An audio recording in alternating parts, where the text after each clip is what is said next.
Aujourd'hui, nous allons parler d'un sujet extrêmement important, un sujet qui détruit silencieusement des milliers de personnes sans laisser de traces visibles, la manipulation émotionnelle. Prenez vraiment le temps d'écouter cette vidéo jusqu'à la fin parce que certaines personnes vont se reconnaître immédiatement, tandis que d'autres vont soudainement comprendre pourquoi elles vivent dans une fatigue émotionnelle permanente depuis des mois, parfois même depuis des années. Moi, je suis Évariste Fopoussi, coach en dynamique relationnelle de couple. On continue. Ce qui rend cette manipulation si dangereuse, la manipulation émotionnelle, c'est qu'elle ne commence presque jamais par des cris, des insultes ou des violences visibles. Non, elle commence doucement, subtilement, silencieusement, au point où beaucoup de victimes ne réalisent même pas qu'elles sont manipulées. Elles pensent simplement qu'elles aiment trop, qu'elles sont sensibles, qu'elles demandent trop, qu'elles exagèrent, alors qu'en réalité, leur équilibre émotionnel est progressivement détruit. Et plus vous allez avancer dans cette vidéo, plus vous allez comprendre pourquoi certaines personnes finissent par douter d'elles-mêmes au point de ne plus reconnaître leur propre personnalité. Alors, si vous aimez les analyses profondes sur les relations humaines, les comportements toxiques, les blessures émotionnelles et les dynamiques psychologiques dans le couple, abonnez-vous dès maintenant à cette chaîne et activez la cloche de notification. Parce qu'ici, nous ne parlons pas seulement d'amour. Nous parlons aussi de ce qui détruit silencieusement, autant pour moi, l'amour. Le premier signe subtil de manipulation émotionnelle, c'est la culpabilisation permanente. La personne vous fait constamment vous sentir responsable de tout ce qui ne va pas. Je dis bien tout. Peu importe le problème, d'une manière ou d'une autre, c'est toujours vous qui avez commis la faute. Cela finit toujours par être de votre faute. Si elle est froide avec vous, c'est parce que vous l'avez poussée à bout. Si elle disparaît pendant des heures, c'est parce que vous êtes trop exigeant. Si elle vous manque de respect, c'est parce que vous l'avez énervée. Et progressivement, vous commencez à vivre avec une pression mentale permanente. Vous réfléchissez avant chaque phrase. Vous faites attention à tout. Vous essayez constamment d'éviter les conflits. Vous devenez émotionnellement fatigué. Parce que vous avez l'impression que tout, je dis bien tout, repose sur vous. Et le pire dans cette situation, c'est que la victime finit souvent par demander pardon, même lorsqu'elle souffre. Imaginez à quel point cela détruit l'estime de soi. Le deuxième signe, c'est le silence punitif. Certaines personnes utilisent le silence comme une arme psychologique. Elles arrêtent soudainement de parler. Elles deviennent froides, distantes. Elles vous ignorent volontairement pour vous faire souffrir. Et ce silence n'est pas un besoin de calme ou de réflexion, non. C'est une stratégie émotionnelle. Parce qu'elles savent très bien que l'être humain supporte difficilement l'indifférence émotionnelle. Alors elles crient volontairement cette angoisse pour reprendre le contrôle. Et pendant ce temps, vous commencez à supplier pour comprendre ce qui ne va pas. Vous cherchez à réparer un problème dont vous ne connaissez même pas la cause. Vous perdez votre paix intérieure juste pour retrouver un peu d'attention de l'autre. Regardez bien ce mécanisme. La victime finit par courir après une affection qui lui était pourtant donnée naturellement au début de la relation. C'est extrêmement dangereux psychologiquement. Le troisième signe, c'est la confusion mentale permanente. Certaines relations deviennent tellement instables que la victime ne connaît même plus ce qui est normal ou non.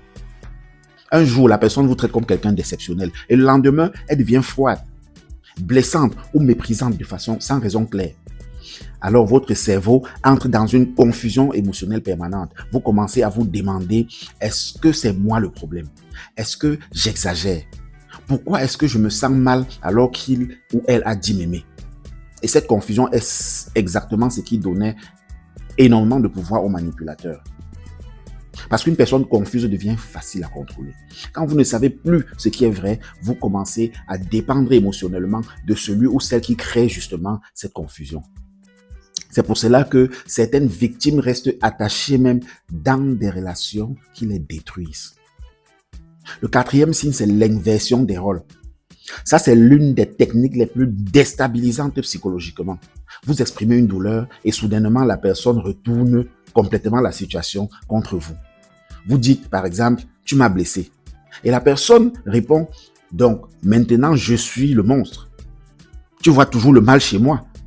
Après tout ce que j'ai fait pour toi. » Résultat, la conversation ne parle plus de votre souffrance, mais de la sienne. Et petit à petit, vous arrêtez même d'exprimer ce que vous ressentez parce qu'à chaque fois, vous finissez par culpabiliser. Vous finissez à être la victime. Certaines victimes arrivent même par avoir peur de parler calmement de leurs émotions. Regardez à quel point cela est grave. Une relation saine doit être un espace où vous pouvez parler sans avoir peur d'être écrasé psychologiquement. Le 5e signe, c'est la victimisation permanente. Le manipulateur se présente toujours comme la vraie victime de l'histoire. Même lorsqu'il fait du mal, il trouve une manière de se faire plaindre. Il utilise son passé, ses souffrances, ses problèmes, ses blessures, son stress, ses sacrifices. Et attention, cela ne veut pas dire que ces douleurs sont fausses. Mais le problème commence lorsque chaque souffrance devient une excuse pour justifier des comportements toxiques. Parce qu'à force, la victime développe une énorme compassion au point d'oublier sa propre douleur. Et beaucoup de personnes restent dans des relations destructrices uniquement parce qu'elles ont peur d'abandonner quelqu'un qui souffre. C'est émotionnellement très puissant. Le 6e signe, c'est le contrôle déguisé en amour. Ça, énormément de personnes ne le voient pas au début. La personne veut savoir où vous êtes tout le temps, avec qui vous parlez, pourquoi vous sortez, pourquoi vous répondez tard, pourquoi vous publiez ceci ou cela, pourquoi vous voyez certaines personnes. Mais tout cela est présenté comme une preuve d'amour. C'est parce que je tiens à toi. C'est parce que j'ai peur de te perdre. C'est parce que je t'aime. Je te protège. Et progressivement, votre liberté disparaît sans que vous ne vous en rendiez même compte. Vous commencez à vous censurer, à éviter certaines personnes, à modifier vos habitudes, à avoir peur des réactions de votre partenaire. Et un jour, vous réalisez que vous ne vivez plus naturellement. Vous vivez sous surveillance émotionnelle. Le 7e signe, ce sont les critiques constantes. Certaines personnes détruisent lentement l'estime de leur partenaire par des remarques répétitives. Au début, cela ressemble à des petites blagues, de petites remarques, de petites critiques sans importance.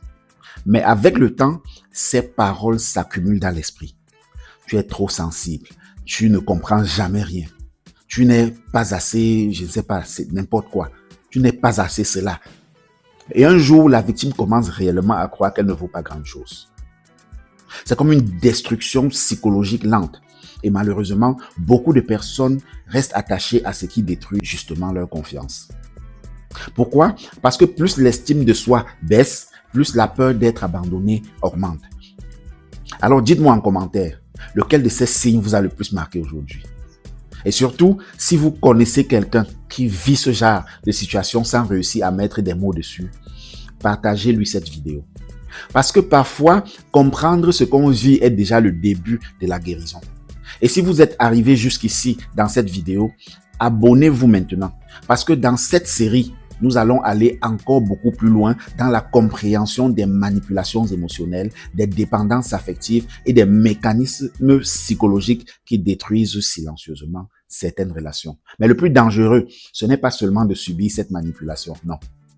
Le plus dangereux, c'est qu'avec le temps, certaines victimes finissent par croire que tout est de leur faute.